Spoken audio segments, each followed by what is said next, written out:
Mi smo na početku emisije ovog četvrtka za vas pripremili dobre i pozitivne vijesti koje, rekao bih, a neću pogriješiti, tradicionalno stižu iz Tešnja. U toku je tradicionalni također sajam u Tešnju. Naša televizijska ekipa je boravila u ovom bosansko-hercegovačkom gradu, rekao bih privrednom gradu, i zabilježila dobre i pozitivne poslovne priče. Evo o čemu se radi.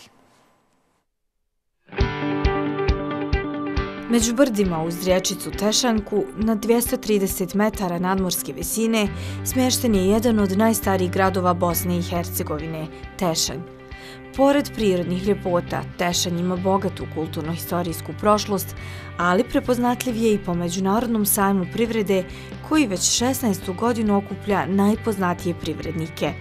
Nakon 2 godine pauze uzrokovane pandemijom, jučer se u Tešnju na otvaranju ovogodišnjeg sajma okupilo više od 300 izlagača iz Bosne i Hercegovine, zemalja regije i cijelog svijeta.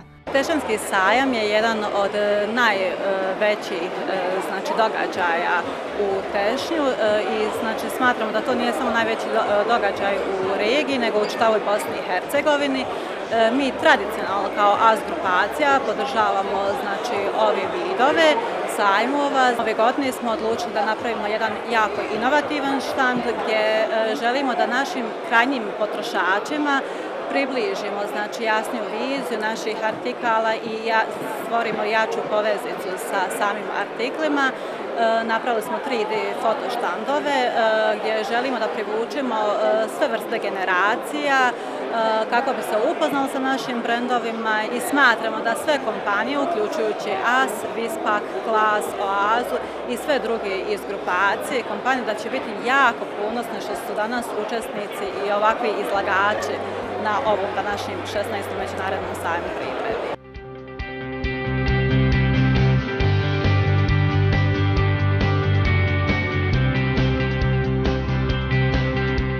Garantujemo da smo najposjećeniji sajam ove godine. Imamo jako velik odaziv za štandovima i jako su lijepe reakcije, svi su sretni, pozitivni, iznenađeni. I ovo je nešto što ove godine je prvi put da radimo u ovom vidu sajam i ono što nam je najvažnije, imamo jako pozitivne reakcije. 4 dana Tešanj će biti mjesto susreta poslovnih partnera, sklapanja milionskih ugovora te pokretanja novih poslovnih priča. Kompanija AS Jelah odlučila je ovim povodom pripremiti druženje s medijima, ali i ponuditi ono što svakoga interesuje, zavjeriti u tvornicu, tamo gdje sve nastaje. Što se tiče linije vafla, proizvodnju smo počeli prije 15 godina.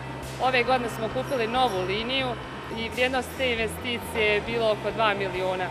Naši kapaciteti na sat su 350 kilograma, tako radimo u 2 smjene. Proizvodnja je 5 tona za jedan dan. Alma nam je otkrila i sam proces nastanka napolitanke. Pa po tačno utvrđenim recepturama, miješaju se zamjesi, ti isti zamjesi idu na pečenje, mazanje, hlađenje, sjećenje odgovarajuću dimenziju i na kraju pakovanje. To su proizvodi niske klavljivosti, tako da oni samo na hladnom i tamnom mjestu trebaju da se čuvaju i sasvim u redu. Pored napolitanke i flipsa proizvodimo još čajna peciva, tvrda peciva, imamo proizvodnju kocke, prženje i pakovanje kafe i liniju štrudle.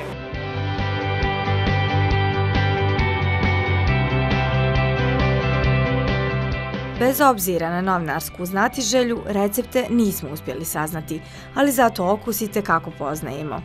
Ovo višesatno druženje ispunjeno i zabavnim sadržajima nastavljeno je uz prigodan ručak i razmjenu poslovnih ideja.